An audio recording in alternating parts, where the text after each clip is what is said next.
வீட்ல பஞ்சாமிர்தம் இருந்தா சூப்பரா இந்த மாதிரி ஒரு மில்க் ஷேக் போட்டு குடிச்சு பாருங்களேன்.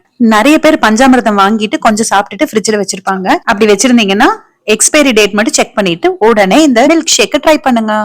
வீட்ல என்ன பழம் இருக்கோ அந்த பழம் எடுத்துக்கோங்க. என்கிட்ட இன்னைக்கு முலாம்பழம் இருந்ததுனால பாதி பழம் கட் பண்ணி தோல் சீவிட்டு விதையெல்லாம் இல்லாம மிக்ஸி ஜார்ல சேர்த்துட்டு தண்ணியோ இல்ல பாலோ எதுவுமே ஊத்தாம நல்லா நைஸா அரைச்சு எடுத்துக்கலாம். ஆப்பிளா இருந்தா மட்டும் கொஞ்சம் பால் ஊத்தி அரைச்சுக்கோங்க. இன்னைக்கு இது நான் 4 பேருக்கு பண்றேன்.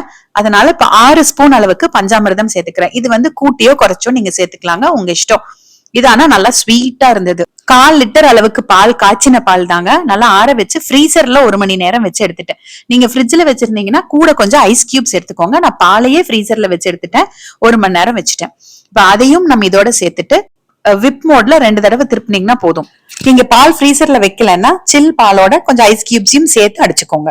நிறைய இருந்ததுன்னா 2 தடவையா போட்டுக்கோங்க, இல்லைன்னா வெளியில வந்துருங்க. அதை கிளீன் பண்றது பெரிய பாடா இருக்கும். அவ்வளவுதாங்க. இதை அப்படியே டம்ளர்ல ஊத்தி சர்வ் பண்ணி பாருங்க. உங்ககிட்ட ஃப்ரூட்ஸ் இல்லைன்னா பிரச்சனையே இல்லைங்க. வெறும் பஞ்சாமிர்தம், பால், ஐஸ் கியூப்ஸ் மட்டும் போட்டு அடிச்சு குடிச்சீங்கனாலும் நல்லா இருக்கும். ஃப்ரூட்ஸ் போட்டீங்கன்னா எனக்கு கொஞ்சம் நல்லா திக்கா இருக்கும், நல்லா ஃபில்லிங்கா இருக்கும். நீங்க மாம்பழம் இல்லைன்னா ஆப்பிள் இல்லைன்னா வாழைப்பழம் எது வேணா எடுத்துக்கலாங்க முழாம்பழத்துக்கு பதிலா.